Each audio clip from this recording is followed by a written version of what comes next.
You good? Good evening. I'd like to call the order the North Augusta City Council special call meeting of Monday, September the 11th, 2023. The purpose of this special call city council meeting shall be for the public hearing to receive public input on the proposed development code rewrite and for council to consider the following. I know I see a number of folks there, and what I would have you do, if you would, is raise your hand and I'll call you up.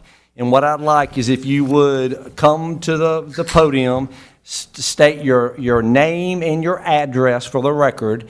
And then, I know there's a lot of people here, doesn't mean everybody wants to speak. So if you can keep your comments to at least 5 minutes, if you end up being the only one, then we can probably let this go a little longer. But I want to make sure everybody has an opportunity. So with that being said, I'll open the floor. Anybody wants to go first, raise your hand. Yes, ma'am. Come on down.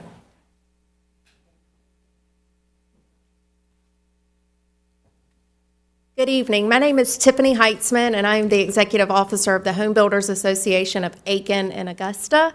Welcome, Tiffany. Thank you. Thank y'all for having us.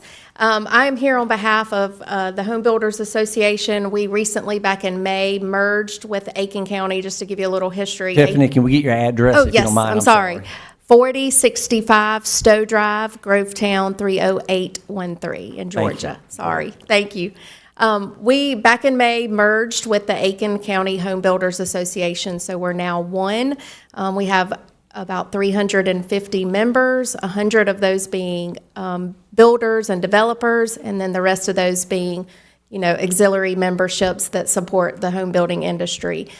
So that's who I am representing. I am going to give my spot to Jason Winkner. He is on our Government Affairs Committee and works very closely with me on that affair, so he's going to speak on our behalf tonight. So great. I'm going to let Jason have the floor. We know him.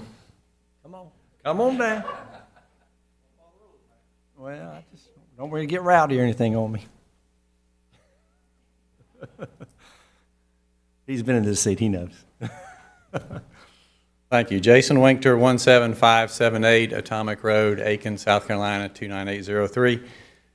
Like Tiffany said, we as a Builders Association met as a small group, and so I'm going to do my best to summarize our comments as a group so you don't see 5 more people come up behind me and say the same thing. Now, I may mess up and leave a couple things out, so I'm not going to say I speak for every item for every person, but to save time, we're trying to summarize. Okay, so. I'm going to talk fast, but I can't promise 5 minutes, Mayor. Well, no, I'm going to do my my best. Talking. I just want to be. That's okay. Okay, so I'm going to just go through. I sent all of you my comments, and some of those were just personal review comments, and some of those were from what I see from a business standpoint. So I'm not going to go through those necessarily. Y'all have those already. Yep. I'm going to go through what we put together. So I'm going to start in Article 4. With just a general comment on the R14, R10, R7, R5 lot size requirements. We'd like for y'all to consider an allowance for a reduction in the minimum lot size by 20% and offset that by showing a dedicated 20% back in green space and common area. We're not asking for a reduction in the maximum density or a reduction in the actual lot width, but it's the square footage. And so if you have, like in R7, you can go down to a minimum lot width of 40 feet. But to get 7,000 square feet with a 40-foot wide lot, I don't remember the math, it's like 170 feet deep, where we would typically make that lot 110 feet.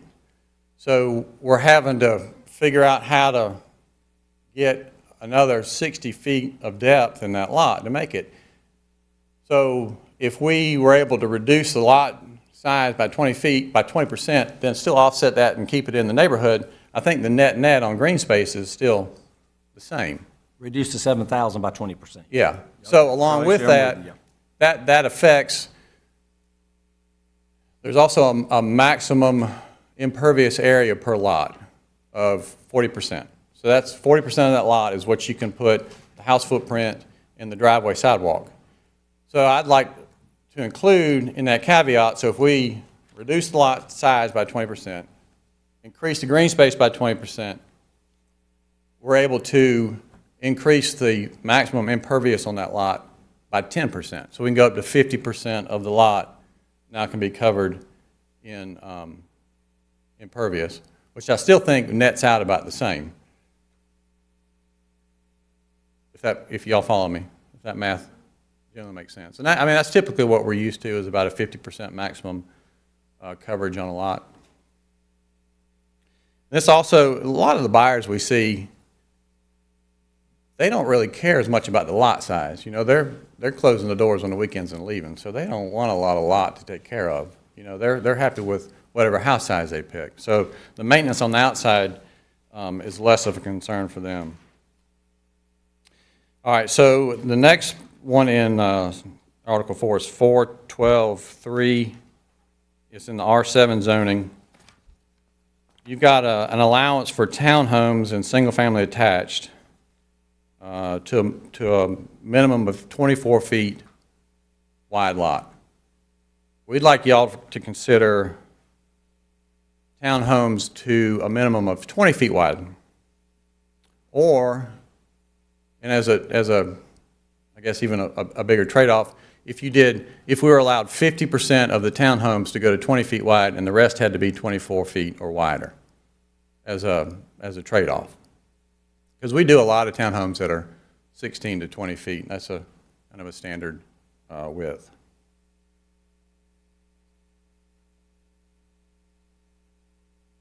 All right, next one, Article 7. Table 7.2, the plant material specifications.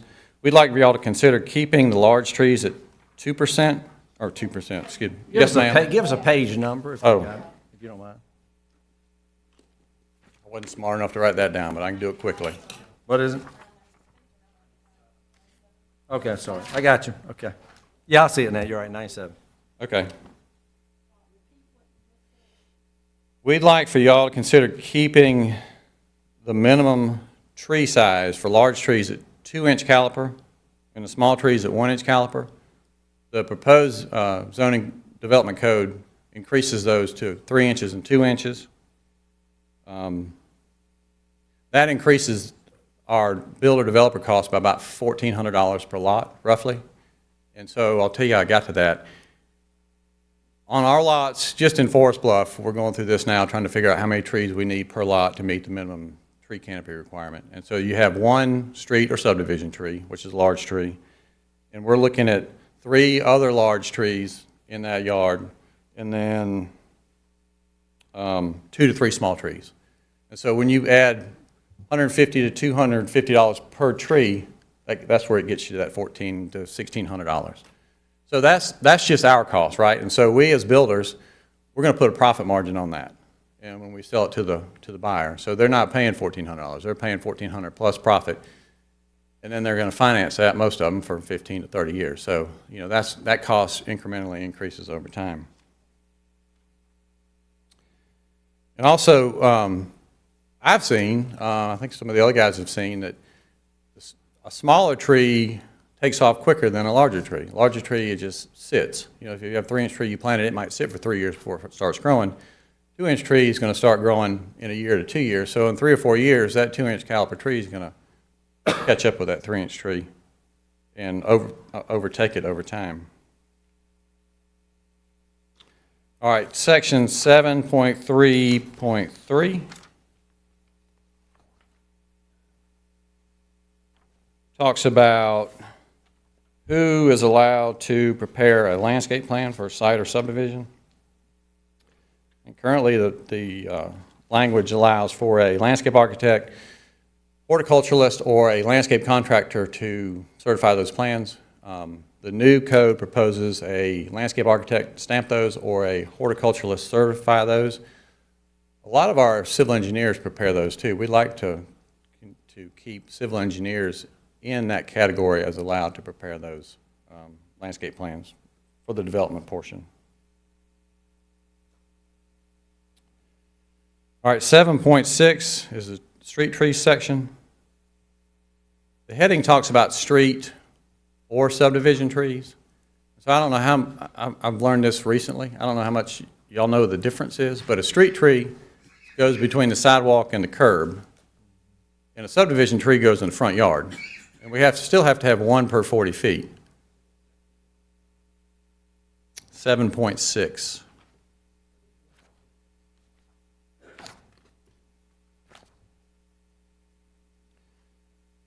So I think the heading mentions subdivision trees, but then there's subdivision trees are not mentioned anymore in that section. So it appears that subdivision trees may no longer be allowed as an option. And so we'd like to have some further definition included if subdivision trees are still supposed to be part of that. Just want some clarity. Yes, sir. Okay.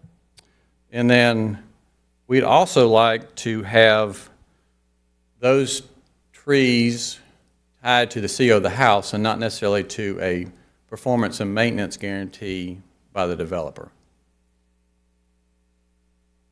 Because I'm speaking from the builder side now, we typically do not warranty our landscapes with our buyers. You know, we warranty things in the house, but we cannot guarantee that the homeowner is going to turn the sprinkler system on. And so, you know, if their plants die, typically it's on them, unless, you know, there's a special circumstance. So it's very hard for us as the builder or the developer to plant those trees and guarantee that the homeowner is going to take care of them until that warranty and maintenance period is up. So we'd love to see that, at least the trees be tied to the CO of the house and not back on the developer. And it'd be great to take those out of the amount that we have to post bonds for.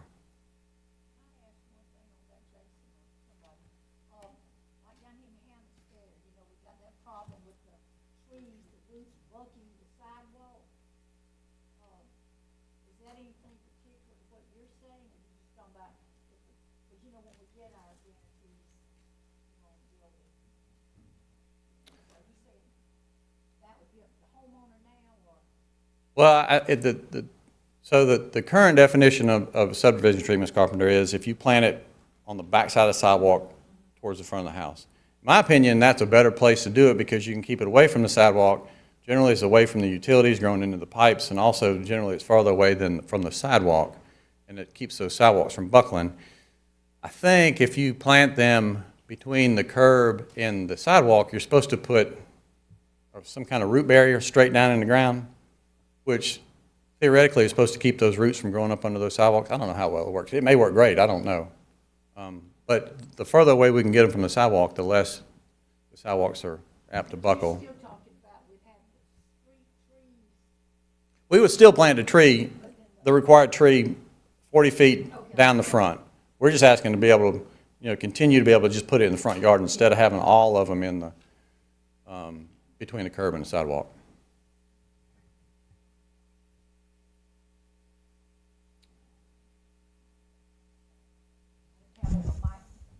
I didn't have on my microphone, I'm sorry. He heard you.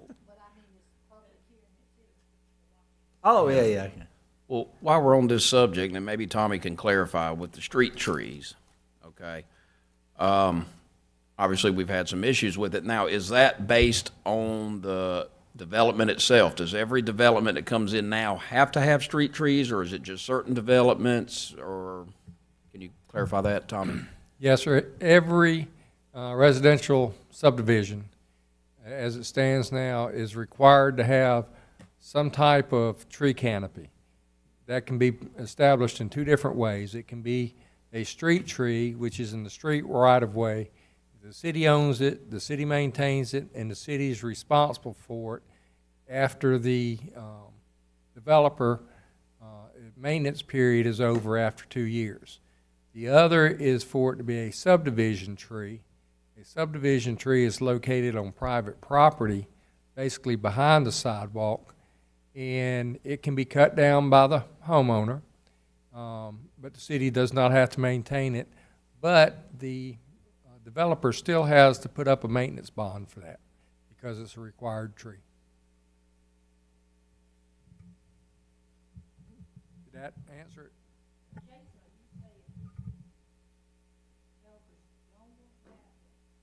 No, There are some that wouldn't plant any trees.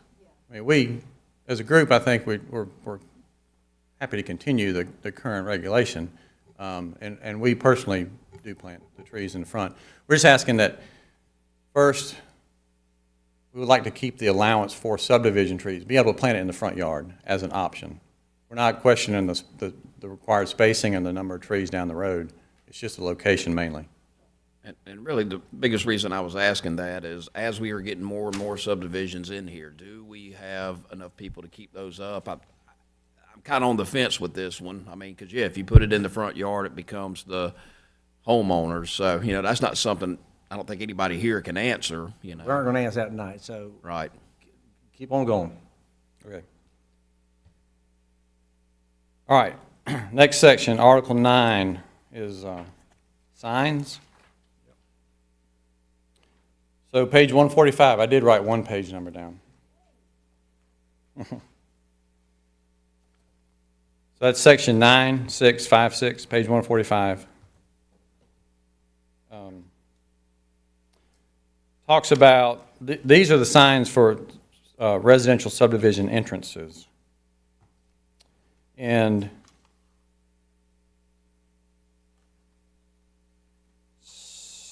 under that section, 6 subdivision entrance signs, general requirements, go down to E on standards, and then E2 or EII.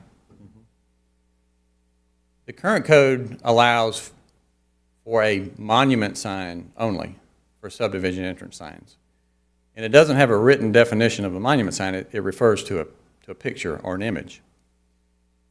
And this proposed code doesn't have an image or a definition. So we would like to just strike the word monument in subsection II and III, so it just talks about subdivision signs. We're not questioning the minimum height, the minimum width, minimum face square footage, or anything like that, and the materials. I think all that's already defined.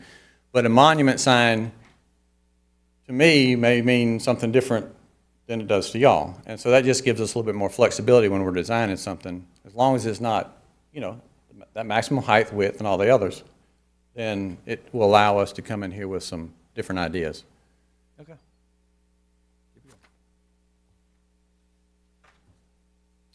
All right, Article 13. 13.3.2. Page 184. On the buffer width, so the current buffer width in the current code is 25 feet that we have to leave undisturbed around wetlands and state waters. Currently, by DHEC standards, it's 30 feet. And if you have an impaired stream, which is defined by DHEC, that minimum buffer has to go to 45 feet. So there are already state requirements above and beyond the cities. And the city is now, in this new code, is proposing to go to a 50-foot wide minimum buffer around all state waters and wetlands, and it has to be in one parcel. So it cannot be included in lots. So you might think, well, 25 feet, that doesn't seem like a lot. But to us, where we're a lot of times squeezed for space and where the city is looking for more infill development, 25 feet can be a lot. I mean, it can be quite a bit, not a lot. A lot is a lot, right? So there's reasons there are parcels left over in the city that have not been developed, generally. There's steep topo, there's a lot of wetlands, there are other challenges. And so, if the city is encouraging infill development versus annexation, some of this and some of these others, like the minimum lot size, work against that. And so we feel like there's already special protections in place by DHEC for streams that need that extra protection, and we'd like to keep that the current 25 feet where it is.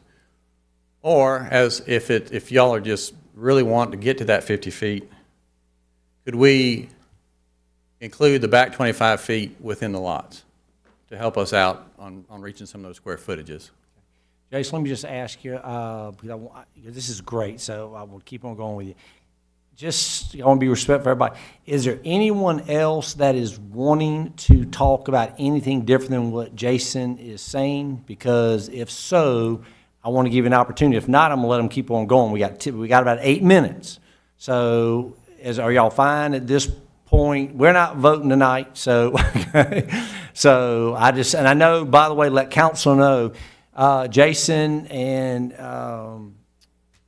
Tiffany, thank you for drawing a blank, they have met with Tommy, have met with, I believe, the administration. So we've got all this on paper, okay? So they just are presenting this to us. So with that being said, I want to give you time. This is good stuff. I love hearing it. We need to hear it, but I've got to open it up. Anyone else? Are y'all, is it good to continue? Y'all good? Okay, let's go. Okay. You're in good shape. Okay.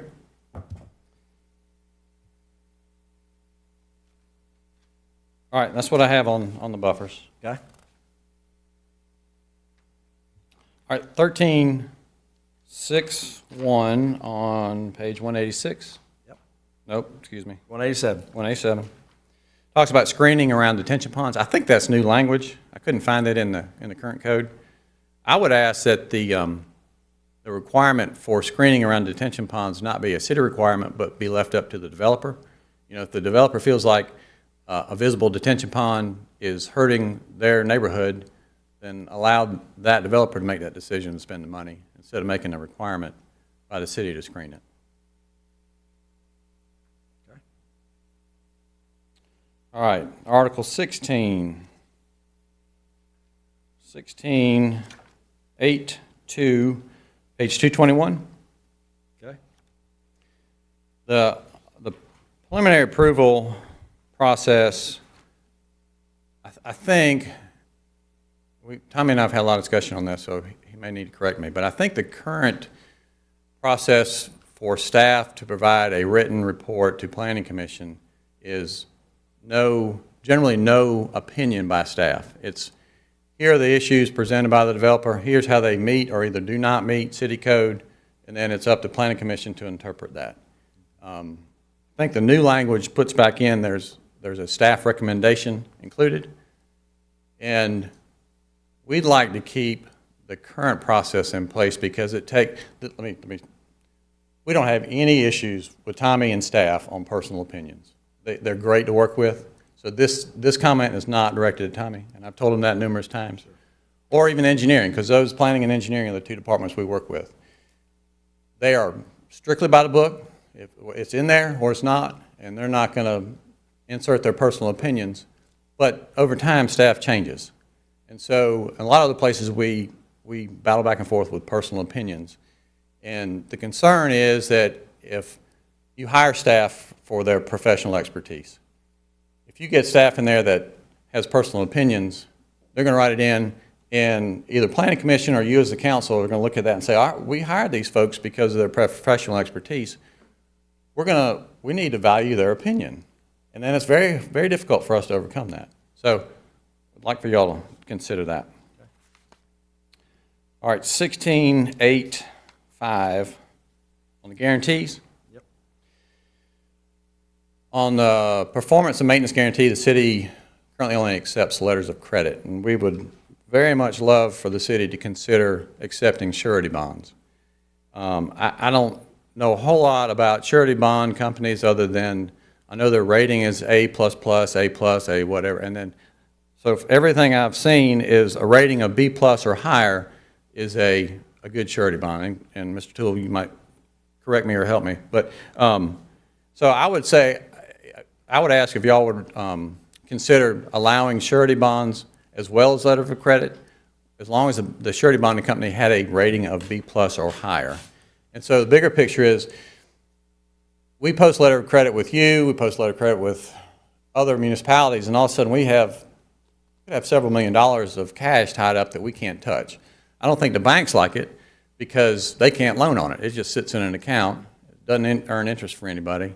They charge us a little fee, but it just ties up a lot of money. So if we could come up with a way to, for the city to be comfortable with a rating for a surety bond we're basically buying an insurance policy at a 1 or 2% of the amount, and, you know, y'all are still guaranteed the money if the developer walks away from that project. All right, great. All right, the last general comment I have on the, that's something that's not in here, is at this point, there is no provision for what I call a planned residential district. You have a PD, which is a planned development. Many of the subdivisions over the last 20, 30 years were developed under a PD zoning. But based on case law and state law, I think now a PD zoning has to have some portion of non-residential use. So commercial, industrial, whatever, within that. So there's, a lot of us do a mix of housing styles, housing sizes, housing types in our neighborhood, so that the lot sizes don't necessarily fall under one category. So we do a lot of our projects under a planned residential district, different places have different names for it. So currently, the city doesn't have that. That's a process in its own. I realize that, I'm not asking to insert that now, but I'd love for the city to consider that use in the future. And so you could do that right now under an R5 zoning. That allows a mix of uses, but we can just come in and ask for an R5 and y'all grant it, or it's already zoned. We could say, yeah, we're going to do 50 houses and 25 townhomes and 50 apartments, but there's nothing guaranteeing y'all that we're going to really do that. With a planned development, we write our own zoning up, you know, basically like Hammond's Ferry. Here's what's allowed in this zoning, and we can't deviate from that unless we come back in front of y'all. So it's just another tool for us to use. Okay. All right. So basically, we're asking for flexibility. You know, the market changes a lot. Last time this was written was in 2007, so we've gone through numerous cycles since then. We probably don't have any house plans left in our book that we built in 2007, you know, because the buyers change. I mean, the buyers drive our market. And so that's what we're asking for. Is a lot of this is just adding some flexibility in for staff and for y'all to, you know, if you don't rewrite this thing for another 15 years, we can still adapt as the marketplace changes. So I appreciate your time. And once again, I will stress that staff is fantastic to work with. North Augusta is known to be a difficult place, but it's difficult, but the rules are the rules. And we know that going in. And there's no personal opinion. If Tommy says, Jason, you have to do this, he can point to it in the code. You know, if Tom Zezer says that, he can point to it in the code. So I do appreciate y'all's time. I do appreciate working with staff. So, and thank you again. Jason, thank you. You did this very well this second time. This kind of information, we appreciate the way y'all went about this. Thank you very much. And this is all good stuff, so thank you. Thank you very much. Thank you for your time tonight, okay? All right. Can I ask a quick question? Is it possible to get his notes sent to us so that we can kind of hash it out over time? I mean, I wrote a lot of it, but if it's possible to get that email kind of like you Yeah, did on this the is new others? from what I sent y'all. Yeah, I can clean it up. Would you mind? You wouldn't want it right this second? No. But yeah, You wouldn't want to I'll see clean mine it up right and make now it either. legible, and I'll be happy to send it. Okay.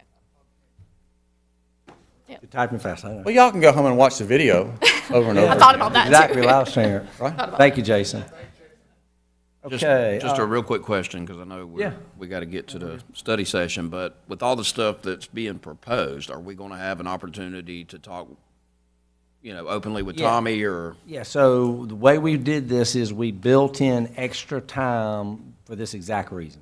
So tonight is, yeah, it's in here possible. To answer your question is, we are not having a first reading at this point. It's going to allow us to continue to look into it. So we built plenty of time to do that. Councilman President, we'll certainly make time for that, and I can tell you, just based on the face of it, a number of the proposals that were given to you tonight are not supported by staff, and we have a variety of reasons for that, although some other ones are supported, or at least can be supported. So with that, I'll turn it back over to council. Yeah. Hold on one second. Yep. Mr. Danny Geddes, because he's at Clemson, visiting Clemson, but he did write, and I don't know if he wrote everybody else, but some concerns, so can I give these to Tommy? Yeah, and Jason's aware of those. Oh, Jason, so you know Danny? Okay, so don't, They're all together, yeah. okay, all right. Yeah, we do. Well, I knew some of them won't here, I just, Yeah. So Yes, I don't need to hand this to nobody, what he wrote. Yeah, we'll give it the time, All right, Tommy. if you don't already have it. All right, I just didn't Okay, wanna. everybody good? All right, we stand.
Good evening. I'd like to call the North Augusta City Council study session for Monday, September the 11th, 2023 to order. And before I turn it over to our city administrator, if you aren't aware, for folks who are watching this, I would invite you to come down to the lobby of the Municipal Center. We have the flag of honor in the middle of our lobby. And for folks who are not aware, it is actually the names of all those who perished in the terrorist attack of September the 11th, 2001, and prior in the February 26, 1993 terrorist attacks. And it's just a beautiful thing to have that in our lobby. So I just would ask citizens, please come down. I guess I'll be in here for at least a week or so. We don't normally do a Pledge of Allegiance during the study session. So what I would like to do is have a moment of silence in remembrance of the folks who have lost their lives in 9/11. I would be surprised there's not a single one of us do not remember where we were, what we were doing when we heard about it. I know it was very clear to me where I was. So with that, let's have a moment of silence.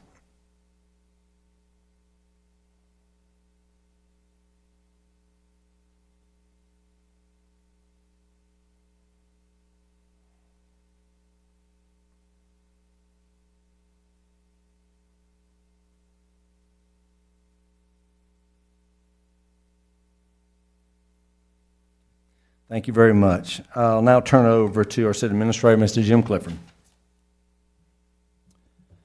Thank you, Mr. Mayor. We have 3 items to cover this evening. First will be the agenda review for next week. Second will be department details. And lastly, we'll go through focus items, of which we have 2 for this evening. One is a presentation by Tanya Strickland from our stormwater department within Public Works to give you a closeout report of one of the major projects that that department's been working on.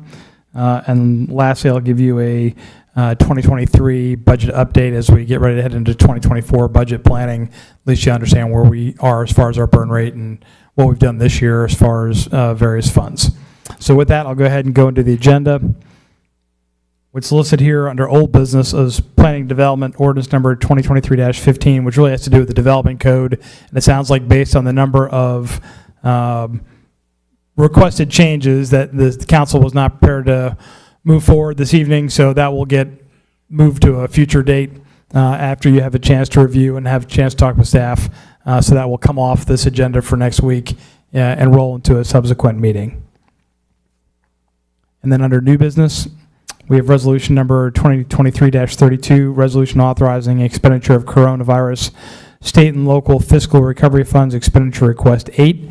That will likely slide as well. We're still working on getting some additional price quotes to include the financial software. That price quote won't come back until the 21st of September. So again, we don't want to rush to failure there and make sure we've got all the right data together before going on. But that'll be the next large expenditure that will be coming through really to fix the problem that we have where we have to shut down our financial software utility building at the end of the calendar and fiscal year. And that's not really convenient for citizens or for anybody else. That's something we're looking to rectify through this process. And then the next item under administration is resolution number 2023 to be determined, which is resolution for the transfer station. So what we will likely be seeking is the drawdown of interest money in our Department of Energy settlement funds, specifically for the transfer station and some equipment associated with that. That having been said, we still have to get some additional guidance from Representative Hickson and Senator Young to make sure that we're still within bounds on doing that. I believe that we are, but we want to make sure we have a final clearance before we move forward with that. But that's going to be for a number of capital items associated with the transfer station. And that is all I have for the agenda review, and I will pause for any questions from council. Jim, real quick on the last item, we're still waiting to hear back from Tom or Bill on that, on the interest, correct? Because that was a question I had posed to him on something else. That's correct. Our understanding is that that interest money can be used for items that are specifically listed in the DOE settlement, in which we really have 3 lines. One is the New Savannah Bluff Lock and Dam, one is the cyber infrastructure, and one is the transfer station. So the way we read it and the way we understand it is that those 3 projects are eligible to gain the interest off of those investments, if you will, in the local government funds and should be able to be used for those purposes. However, we want to make sure we're straight on that so we don't have to pay back in case we overextend our authorities. Yeah, perfect. Thank you.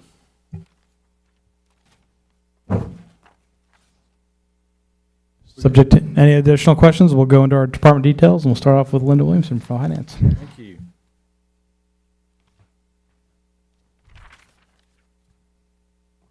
Good evening, Mayor and Council.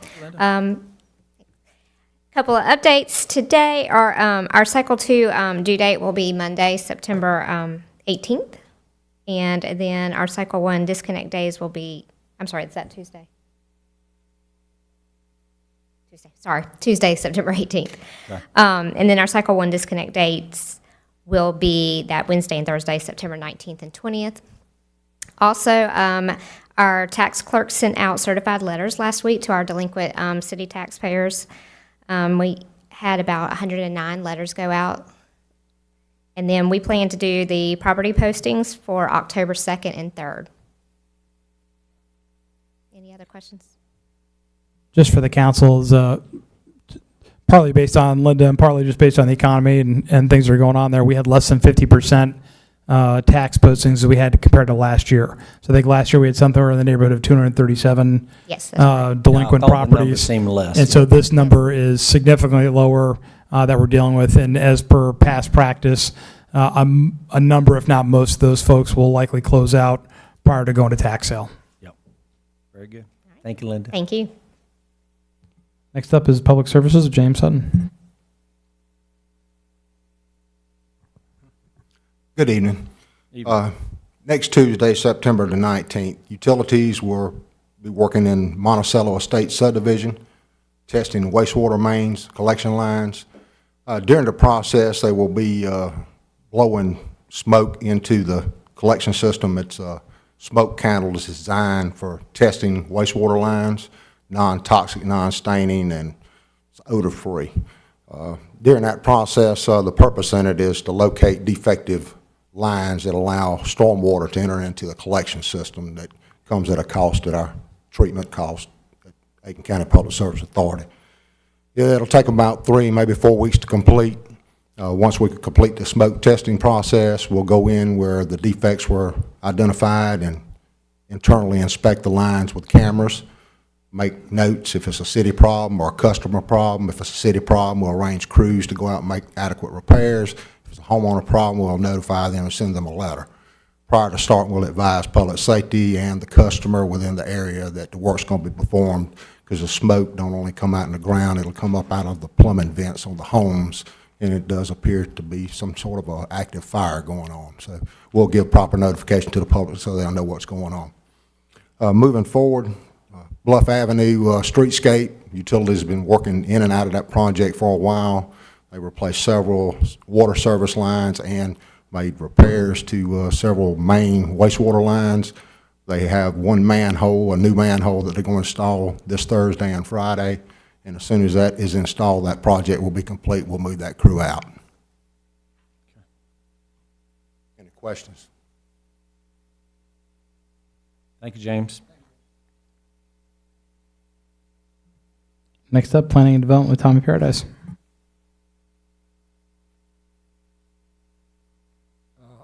Excuse me. We will have a planning commission next week, planning commission meeting. And also 2005 Arch Drive, our code enforcement officer has completed an involuntary cleanup on that property. And they will be sent a bill, and if that isn't paid, it'll go on their property taxes. Very good. I would say before we turn it over that there's been definitely an increase of cleanups that are done by our contractors that we forecast with. And so ultimately, our code enforcement department's been doing that. And for our citizens, you know, our code enforcement officer is not like a homeowners association. He doesn't drive around his pickup truck mostly and find unkempt yards. A lot of this comes to us through the citizens that complain about an unkept yard that leads to snakes or leads to other wildlife or whatnot. And then at that point in time, code enforcement gets involved, and citizens are there given multiple opportunities through certified mail to remediate their own properties. And then at that point in time, if those actions haven't been completed by the homeowner, as a very last resort, code enforcement will go and contract out with somebody to go and clean that yard or that property. And then those fees are then stuck back onto the property tax bill for the following year. There's a process we have to follow. We just can't go in and just do it, yeah. That's correct. Thank you. Next up, we'll have Public Safety with Captain Junior Johnson. Thank you. We're still in the process of accepting letters from the wreckers for the rotation for next year. As you're aware, when we wrote that ordinance, the cutoff is October 1st.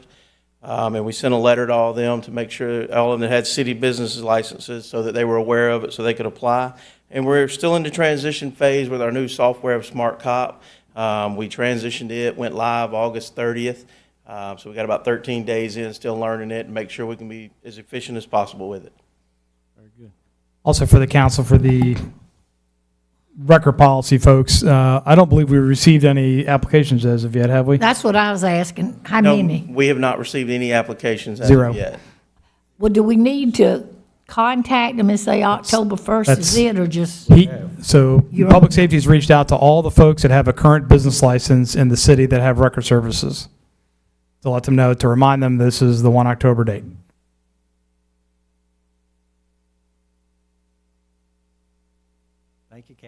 Yes, sir. Thank you. Over to Rick Meyer for PRT. Good evening. Fall sports kicks off tonight at Riverview Park. So if you leave here tonight and drive through the park, you can check out the soccer complex and Lions Field and all the traffic tonight. Did talk with Water's Edge Aluminum owner this morning, and the aluminum bridge to Villages at Riverview project is scheduled for fabrication and installation in October. I was hoping to get it done by the end of this month, but we'll get it done in October. Destination Augusta's economic impact for the 2023 Nike Peach Jam totaled over $14.5 million, so that was very significant for our community. And to brag on my staff, Saturday at the Trash Bash, PRT led the way with 6 staff members participating. Well, come here, I got some question for you. Yes. So tell me, just for you to look at, there's a lot of these little signs are about this size on the loop in the Greenway, and it'll say something like protected vegetation, avoid area, no chemical spraying. Correct. So just for whoever our Greenway guy is, it's been a while. We have a lot of those signs are bent. Okay. And I would tell you that people are avoiding the area because the vegetation's grown up so much you can't see them. It's, some of that's that we may relic want to take it trillium. out of that. She says, don't, you know. So we Okay. got a number of those from about, just by stretch from like N16, that mark on N16 to N19. Okay. Now, a lot of them in great shape, but a lot of them, the vegetation's grown where you can see parts of it that bent and things of that nature. So we probably ought to look in that. Gotcha. I just wanted the community to know that a lot of that is relic trillium that they're protecting, Yeah. but It's thank growing. you. It's Yes, growing. It's growing. Okay. There's nothing, you can't see the sign. Yes. Yeah. All right. Thank you. Hang on, Rick. Yes. I got one too. Yeah, almost. Working nice. Yeah, you're popular tonight. The Waterworks field, the soccer field. Yes. Now, I think you said they did the retrofit on the LEDs over there. Where are we at with that field? I've had a couple of soccer Sure. people obviously ask, oh, it's crowded. And I said, look, we're working on this field. Kind of where are we at with that field? They are, have started burying the cable for the fields, probably looking at within 2 weeks. You think it'll be provided- next season before we're actually able to? No. We'll try to do it this year. Yes. Thank you. 2 weeks, weather permitting. Yes. Sounds good. Thanks, Rick. Yes. My only David. question was, the economic impact, is that the entire CSRA? What is that? That number does not include Aiken, so you can expand on that. We're trying to get information from the city and Aiken County. That is North Augusta, Augusta. So what does this include? North Augusta and Augusta North and Augusta the and Augusta. Thompson, Evans, Martinez area, all around there. Good question. Yep. Thank you, Rick. Thank y'all.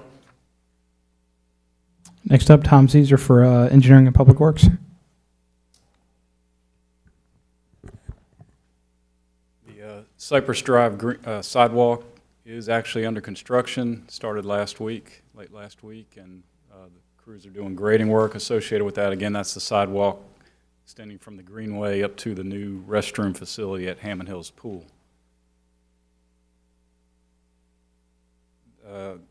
The Knobcone sidewalk project, for all practical purposes, is complete. The contractor does have a few minor punch list items that we're working through, but and we are withholding some retainage, just pending the completion of those punch list items. Tom, I know Mr. Murphy at the high school called, or Mr. Rod Greenway called for him. The sidewalk where the grass is growing over the sidewalk. Now, there was a group up there cutting it that day. Who's responsible for that? Because, a lot of that Johnson grass and all is coming onto the sidewalks. I think she's talking about Paul Knox. Well, no, Paul Knox at the high school, the whole sidewalk. Okay. I saw somebody put something about Yeah, Paul was Knox. a young man was out there mowing it, right, because it was just sort of crowding the sidewalk. You were walking in grass, so I didn't know, is that, because the park is right there.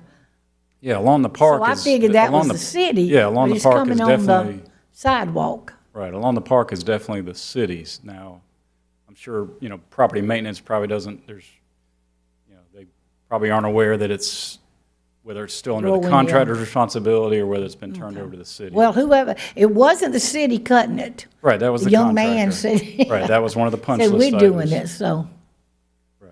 okay.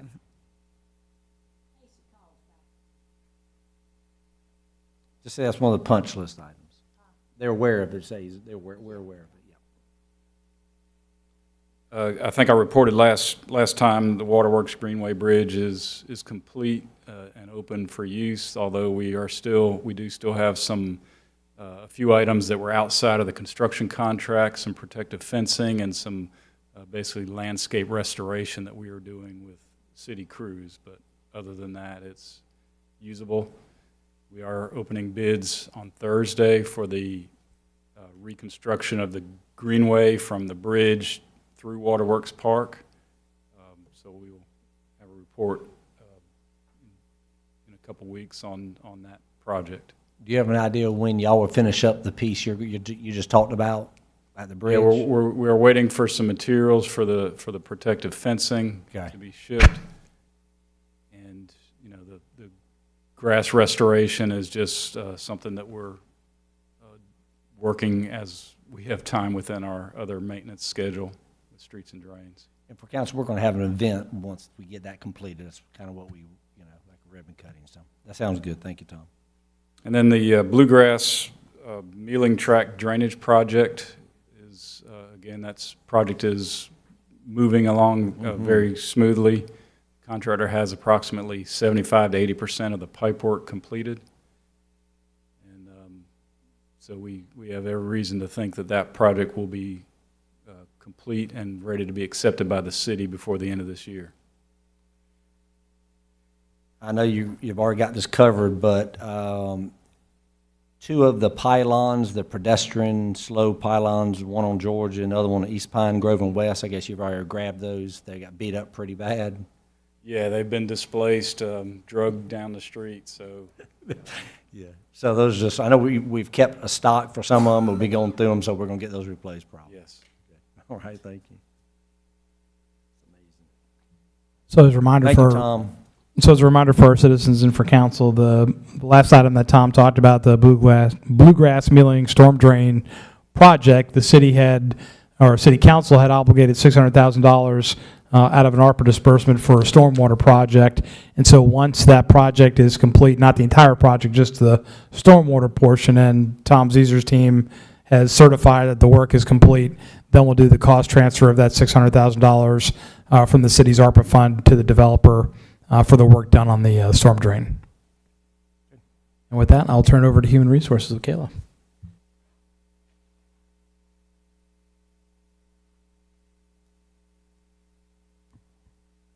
Good evening, Mayor and Council. Hey.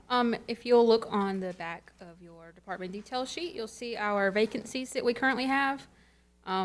We were doing quite well, and I posted 3 this morning. But I have all the confidence in the world that we'll get those filled soon. But with that being said, I mean, we've already had 4 new hires just this pay period. And each of these departments only have 1 opening, except for public safety, which has 3. But knock on wood, Are the 4 new okay. hires in one department, or where are they? all over. I've had, public safety, parks and rec. Can't even recall. Yeah, just all run together. I'd say it's good, because normally this page is 2 columns. We only got 1 column. Good job, Kayla. Proud, so we're doing good. Thank you. Thanks, Kayla.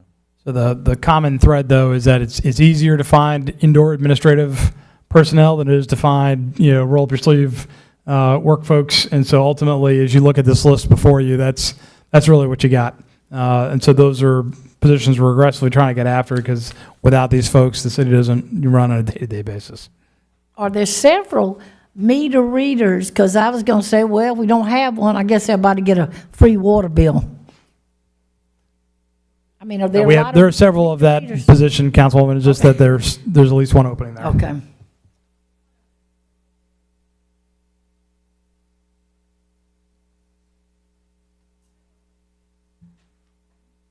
I'll pause for any additional questions from council, but that's the department details.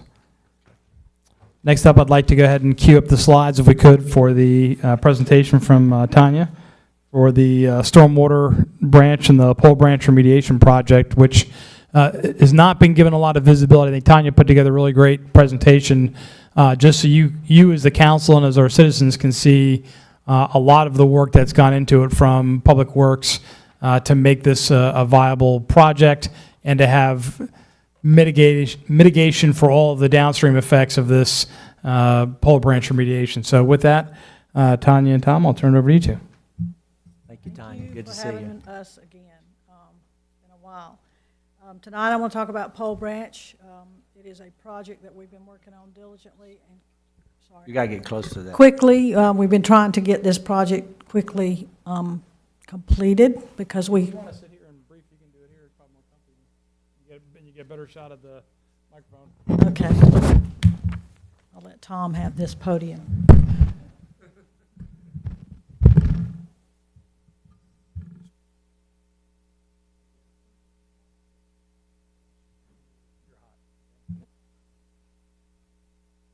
Just because you're behind the desk, don't take your shoes off, okay? Just don't get too comfortable. Okay, so the Pole Branch project is kind of out of the way. You don't see it, and we've considered several options of doing a tour, but it's been so hot, so we wanted to put this together so you can see what you've taken care of in this city. Next slide, please. So I'll go over quickly. I know I'm going to take a little bit longer than most folks, but I want to go over the watershed briefly so you know where this problem is originating in.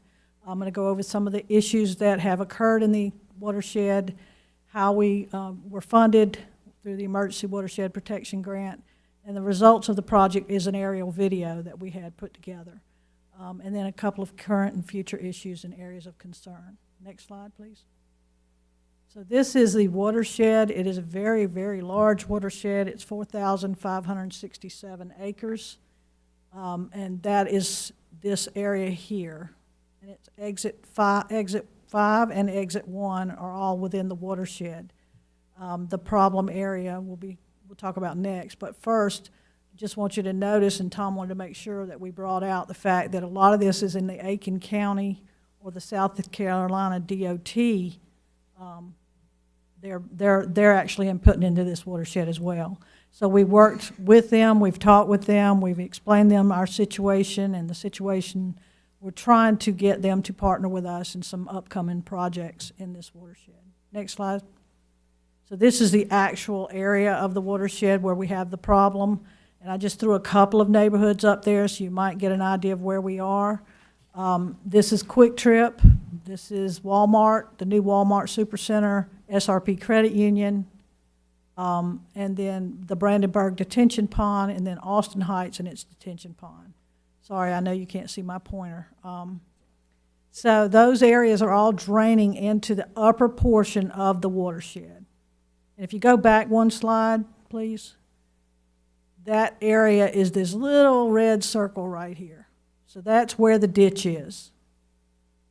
It's kind of behind Belvedere Terrace, behind the Rushing Waters subdivision. Okay, next slide. 2 slides, please. So this is the areas of concern that we're looking at. This is the first slide is the future road crossing of Rushing Waters 2 and 3. There's a culvert in there now. That's part of this project, not our funded part, Rushing Waters development part. The second photo is of Michaela looking at the drainage. There's a culvert, you can't see it back there, coming under I-20, and that's the Austin Heights drainage pathway. And then finally, the Brandenburg detention area, which is the True Hotel area, the new emergency room, and all that drainage from the new Walmart Supercenter SRP. Next slide. And then we had a storm come through, Sally. Next slide, please. Hurricane Sally came through in September of 2020 and dumped about 10 inches or more of rain in that drainage way, and I'm calling it a drainage way because it's not a creek, into that drainage way within 24 hours. And next slide, please. That is what resulted. The water came through the drainage way with erosive velocity. The volume was tremendous. It left its traditional drainage pathway and cut a new pathway through our sewer line. It had done that before. It just made it worse and made it more permanent. So in this slide, you can see a sewer manhole in the middle of the second picture. I think I have an arrow there. I can't see it from here. But what happened and what occurred after that event, the sewer trunk line ruptured in the lower portions and spilled sewage into the environment. It is a trunk line, so it was a large sewer line. Sediment-laden water entered the line and impacted downstream infrastructure, lift station, and the easement was eroded completely in many locations. And that's the next slide, please. Oh, the emergency actions we took to stop that, James's team came in and they did an emergency stop of the leaking of sewer. He also had his team come in and repair the drainage pathway and establish the easement, filled all the big rills and holes, and was able to get his equipment and his people in and out to do major repairs on the sewer line. And then we were tasked with and got involved with finding emergency funding to actually permanently restore the system back to its original pathway. Next slide. And some of the things we did is we went to the Brandenburg Pond. This is the Brandenburg Pond, and it's up there by the True Hotel. You can't see it from the road, but we got in and cleaned out the trees. We had it surveyed. We reestablished the overflow and the inlet to that overflow, and you can see the riser there. That thing is very tall. You can't tell it, but it's about 13 feet high, and that pond is about 8 acres of land. And then this picture beside it was another rain event we had in September of 2021, and you see the water is completely to the top of the riser. So another event occurred. Next slide, please. And this is the result of subsequent rain events. After public utilities repaired the drive, it blew out again. And you can see Michaela and some of our team in the ditch there. And it continued to blow out each rain event. And next slide, please. And each time we would go out and see, and this was while the sewer line was being repaired. And next slide, please. This was in March. We had another huge storm, March 3rd. And you can see that drainage way is humongous at this point. It's very wide. It's got 2 convergences. You'll see that in a minute. The next slide, please. So what we're trying to do to correct the problem, if you look on this drawing, you can see Pole Branch, a blue line running through there, and you can see our sewer line, for those in the audience that can see my pointer. Here's Pole Branch. Here's a convergence from the Austin Heights area. And then up here is Exit 5 and True Hotel and all of those businesses. And it comes down, and this is the way that this is drawn by a topo. This is the original configuration. You can see our sewer line running right down along it, but not in it. And what happened was the line, the storm line, moved over and was running down this sewer line. So our goal was to move the channel back to its historical location. Next slide, please. That's important. We were able to obtain emergency watershed protection funds from the USDA NRCS EWP program. And in January 22, Council approved and accepted us entering into this contract and getting this work done. And as you can see, 75% of the project was funded by, the construction part of it was funded by the grant. Over $2 million was available. And city matched 25%, which we were able to, council was able to provide to us for this project. The actual cost so far, and we are at the end of the project, is about $1.69 million. Next slide, please. So the team got together, USDA approved, it had to approve all the drawings and everything we were putting together. Next slide. And then we implemented the program. In this video, we're going to turn the music off because we don't need it here. We may need it for other things. And I'm just going to let it play, but if you have questions, and Tom can answer them or I can answer them during the video. And this video was done by Andy Hunter for us. Give him a plug. So he was able to put in a little more of what we just discussed. So you can see the drainage pathway. This is the Mr. Allen's pond. He has talked to some of you, I imagine, over the years, because his pond is directly across the branch and was receiving most of that sediment.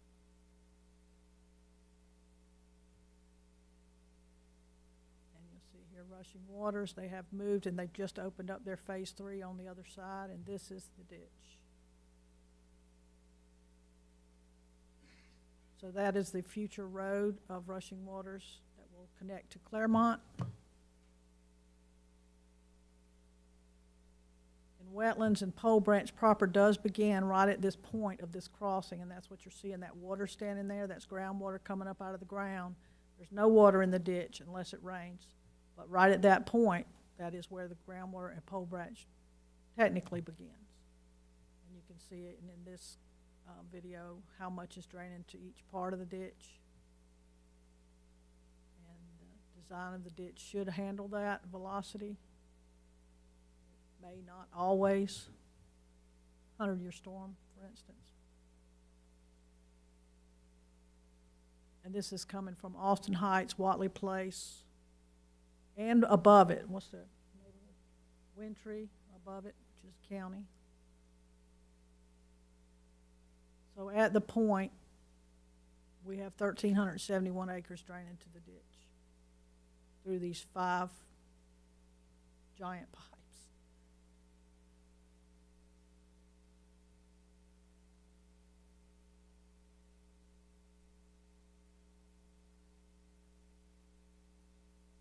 Contractors did a really excellent job, and those that know, some of the builders that may be in here, the sediment erosion control was excellent on this project.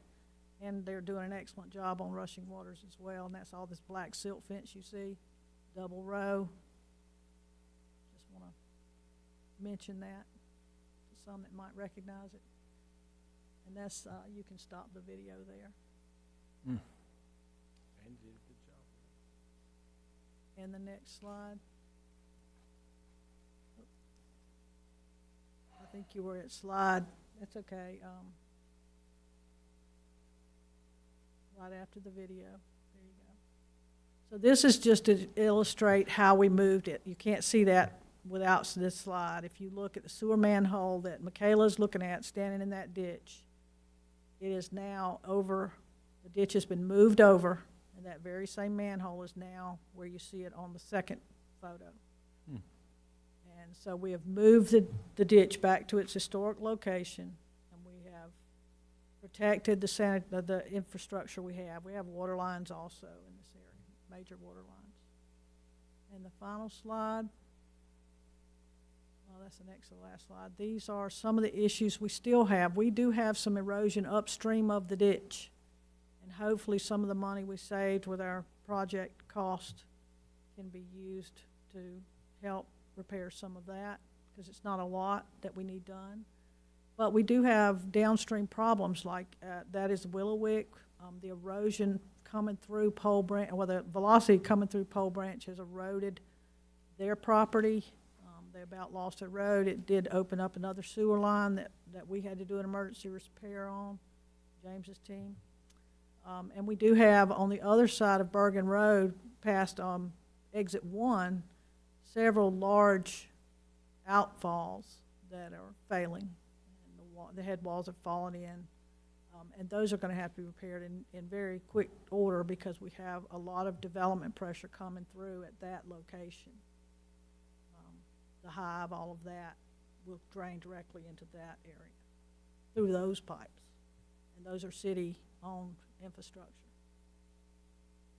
But again, much of Pole Branch is not in the city limits. The next slide, and this is just ideas that we can think about to reduce erosive flows in our community. These things happen when we have great storms, but they happen throughout the community routinely due to older infrastructure, lack of detention or retention.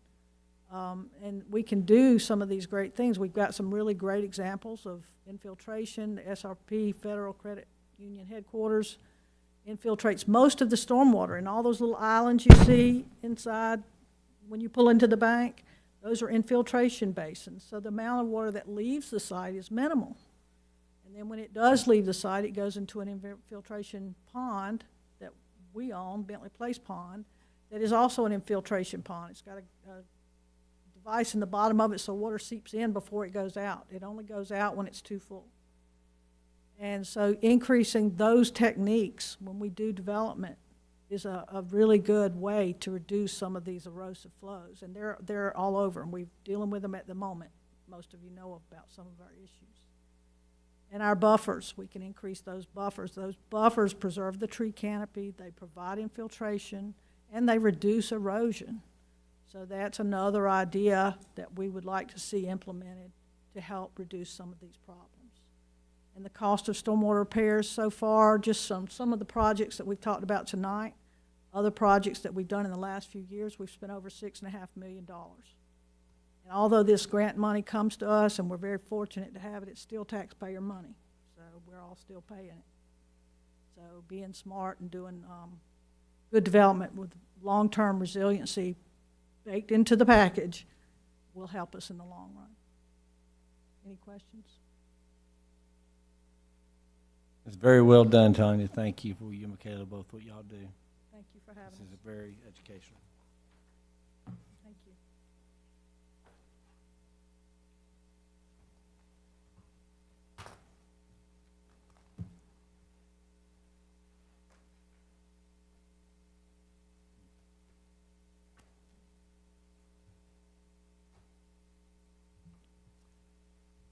All right, pressing on into the fiscal year 2023 update. Next slide, please. I'll update this slide next time. There we go. Next slide. So these are some of the positions that we added, and also some of the positions that we increased from a pay band perspective. One notable one was our second code enforcement officer, which was added 1 July. We did that as an in-house selection. We advertised that for everybody, but we selected somebody from within the PRT world to move over into code enforcement, so that worked out well. And then you can see some additional positions that were added. And then the bottom 3 bullets there are upgrades to existing positions that we had that were implemented into the budget and also into the pay band. So that had a good effect for all of those sections involved. And I would tell you with the firefighters, I still think grade 4 is low, but again, this has been a iterative process of first, the firefighters were not on any pay grade scale, then getting them on grade 3, then getting them to grade 4. So again, it's just a battle of inches, if you will, based on what the budget can handle that particular year. Next slide. So this was a council action at the end of last year where the council allowed me to spend or obligate funds from the city administrator's contingency money, $50,000 at the end of the fiscal year, which we did not previously utilize. And so we picked a number of projects to accomplish. The ones in bold have been accomplished. The ones not bolded are in progress or working. And so obviously we had our ground-mounted flagpoles here. The right picture there is courtesy of the Post and Courier. That was in their paper for distribution. Internally, Tom Zeeser and his team, through building standards, Mark Timmerman and his folks, did a very low-cost element for us for the elevator flooring repairs. If you remember, the carpeting in there was torn and getting pretty nasty looking, and so our folks did it in-house at a cost of less than $1,000 to basically buy materials and install flooring in the elevator, and they did a great job on that. And then Ricky Jones was able to get us a good price quote for upgrading the Palmetto Terrace AV. So if you remember several months ago, it looked a lot like a 1980s middle school with the cart we would roll in there to be able to put the Proxima to get some things going. And so now you have a fully integrated audiovisual aspect, which really does help for us to be able to provide professional presentations and also for rental purposes. And then the current working item that Tom Zeeser is the lead on is lobby improvements. So if you look at the bottom picture to the left, that's an artist rendering of what the finance department would look like once we actually have glass casings for the tellers and the workers there. So ultimately, what you have now is a very flimsy plastic barrier, which was really up there for COVID purposes. But I would tell you is when we have customers that are less than happy, this is normally the place where this happens, is in the finance department. And so we also want to make sure we have a level of security for our employees. And then if you go to Aiken County and you look at any of their teller windows in the finance departments or in their anything that has to do with customer service regarding money, they have some protections there for their personnel, and we're going to do the same for ours. And then ultimately, if we have additional money left over from that, my intention is to move forward on making some at least minimal improvements to Fire Station 2 on the quality of life side. So that may take the form of new furniture for the day room or replacing the carpets or some of the kitchen items there for the firefighters at Station 2. Fire Station 1 is in good shape. Fire Station 3 is in good shape. Ultimately, the public safety officers will be in really good shape with the new public safety headquarters as that comes online. But Station 2 is definitely something that's going to need some attention here when we get down to CPSD 5. In the meantime, if I can make a small contribution to that for making their lives a little better day to day, we're looking to do that there. Well, the lobby improvements, are those bulletproof glass? They are not ballistic hardened. Okay. Next slide. So this has been a goal of mine and something that I've talked with the council over time, which is really going through our legacy capital project sales tax funds and moving those into projects to have those projects completed. And so what you see there is the emplacement of the Waterworks Bridge that Tom Zeser talked about earlier. And so ultimately that bridge is open. I was able to walk across it the other day. And there's only a few items remaining, and one has to do with the paving contract that Tom talked about, which closes out on the 14th of September for bids, and then also adding some safety railings for the approaches on both sides of the bridge, which we're waiting on materials on. But from a funding perspective, we're going to be able to close out the capital project sales tax 1 by the 1st of October of this year, and that'll be the very first capital project sales tax the city has ever closed.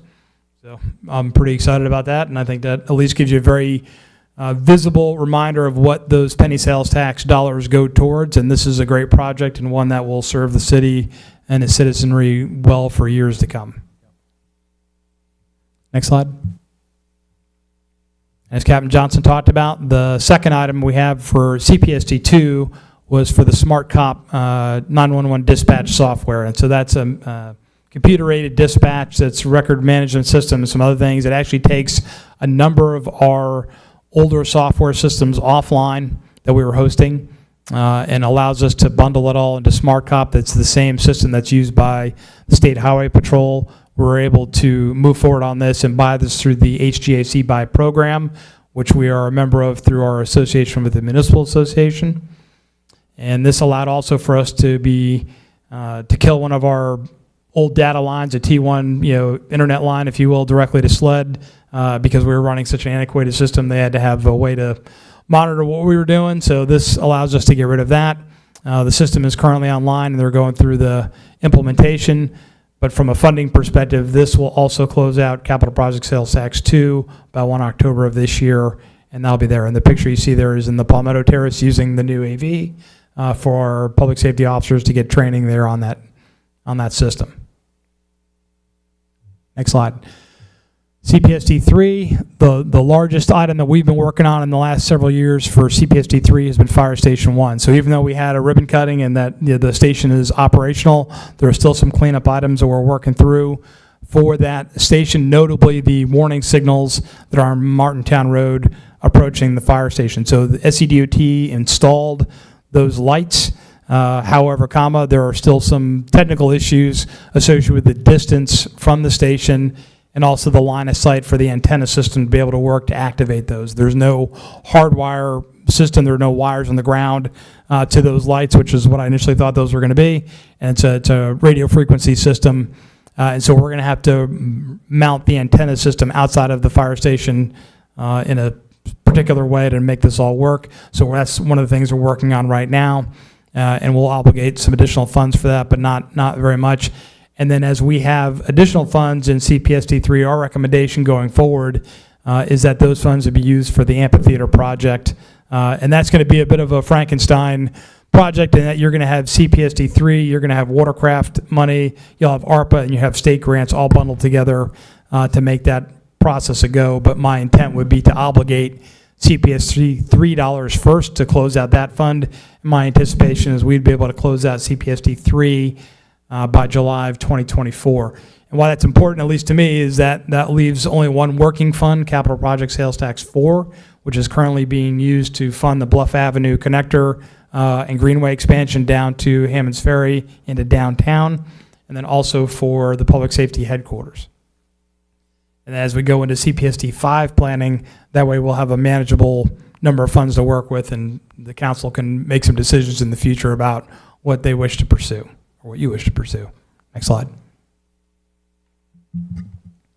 So with that, I will pause for any discussion items from the council. That's a good update, Jim. Thank you. Good to clean that up. That's great. Anything for Ms. Clifford? Okay.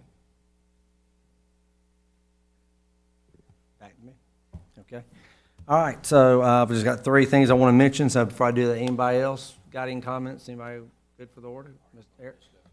I am. Anybody else wants to? Okay. All right. I just wanted to let folks know, because we talk a lot about communication. And if you are on Facebook, which means if you're on a social media site or whatever, here's the thing. If you want to be informed about what's happening in the city of North Augusta, I'm going to give you 5 things that if you follow these 5 items, you are going to know of most of what's going to be happening. We have our public safety department has a Facebook post. They post if there's a wreck on I-20, if there's any traffic things, normally you'll see that posted on the public safety Facebook page. We have a Parks, Recreation, Tourism Facebook post. That's always updated. We have our own city Facebook post, which is updated about anything that's happening. You can go to my mayoral site that has information on there, and then I have my own mayoral Facebook post. But if citizens who are on Facebook, and I know some of you are on Facebook, you're on social media, what you got to deal is, it doesn't do you good to ask social media sites answers to questions, because that's not the city.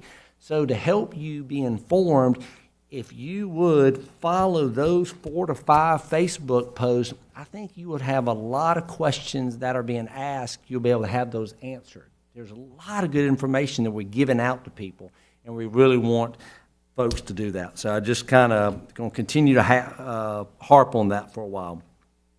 Second thing is this Friday at SRP Park is the Border Bash, which is, this will be the last Border Bash probably, because Georgia, South Carolina don't play for another 3 years. So I'm not sure what that'll be. But anyway, so that's, you get tickets to the Green Jackets for that. And then I want to thank Jamie. I want to thank Tanya, Michaela. The 2 of them just did yeoman work helping us put on the Trash Bash, which is a contest between Augusta and North Augusta.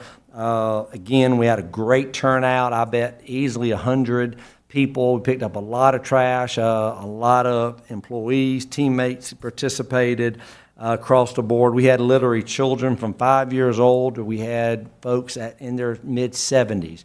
So I thought it was just a great collection and diversity of people. We don't have answers yet. And normally it'll probably be tomorrow or Wednesday before we'll know. But I would thank the folks in North Augusta, all those volunteers, for helping, because North Augusta is better today than we were at 8 o'clock on Saturday morning, because we're cleaner. We have a cleaner community now for 2 to 3 hours of effort.